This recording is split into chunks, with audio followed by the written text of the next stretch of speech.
ആശയപരമായ ആദർശപരമായ കാര്യങ്ങളിൽ സമസ്തക്ക് പരിക്കേൽക്കുന്ന കാര്യങ്ങൾ വരുമ്പോൾ പൂർവ്വകാലത്തും ഇത്തരത്തിൽ ഒരുപാട് പ്രതികരണങ്ങൾ ഉണ്ടായിട്ടുണ്ട്. ഇവിടെ ചരിത്രപരമായി മുസ്ലിം ലീഗും സമസ്തയും തമ്മിൽ വലിയ സ്നേഹബന്ധവും സൗഹൃദവും ഉണ്ടായിട്ടുണ്ട്. എന്നാൽ ഒരുപാട് ചില്ലറ ഭിന്നതകൾ ഉണ്ടാകാറുണ്ട്. എന്റെ അനുഭവത്തിൽ ഒരു 10-20 തവണയെങ്കിലും പാണക്കാട് സയ്യിദ് ഹൈദരി ശിഹാബുകളുടെയും സയ്യിദ് മുഹമ്മദ് ശിഹാബുകളുടെ നേതൃത്വത്തിൽ ഈ ചില്ലറ കാര്യങ്ങൾ ഒത്തുനിൽക്കാൻ വേണ്ടിയിട്ട് മുസ്ലിം ലീഗ് നേതാക്കളും സമസ്ത നേതാക്കളും ഒത്തുകൂടി ആ പ്രശ്നം പരിഹരിക്കാൻ രണ്ട് വിഭാഗമല്ല.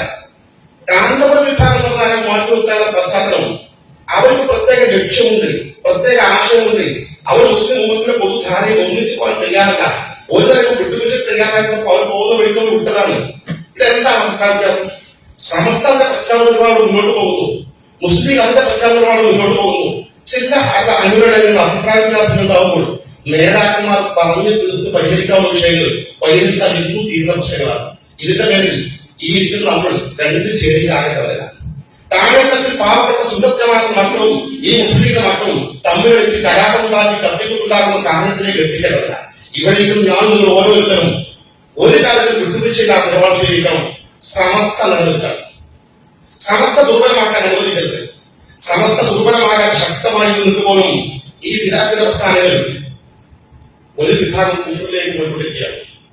മുജാഹിദ് പ്രസ്ഥാനത്തെ വ്യത്യസ്ത ഗ്രൂപ്പുകൾ ഒരു ഗ്രൂപ്പ് കുഫറിന്റെ വക്കത്താണ്.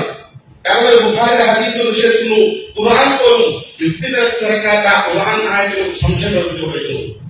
ഇനി സമസ്ത ദുർബലമായ വരും തലമുറകൾ വളരെ വേഗം കുഫറിന്റെ ഭാഗത്തേക്ക് കടന്നു പോകും. സമസ്തയുടെ കമ്മിറ്റിയുടെ സാന്നിധ്യം കൊണ്ടാണ് ഈ മഹാഭൂരിപക്ഷം ഇന്നും സുന്നത്തിന്റെ മാർഗം മാർഗത്തെ ഉറച്ചു വരുന്നത്. മുജാഹിദ് പ്രസ്ഥാനം നിരന്തരം സമസ്തയ്ക്ക് ശ്രമിച്ചു. അവർക്ക് വിജയിക്കാൻ കഴിയാതെ ശിഥിലമായി പോകുന്നു. ജമാഅത്തെ ഇസ്ലാമി അവർ കുതന്ത്രത്തിന്റെ ആളുകളാണ്.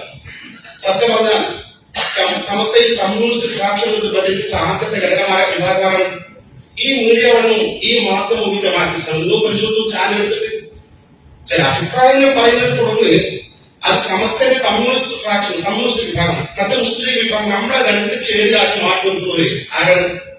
ജമാഅത്തെ ഇസ്ലാമിയാണ്, മീഡിയ വണ്ണാണ്, മാധ്യമമാണ്.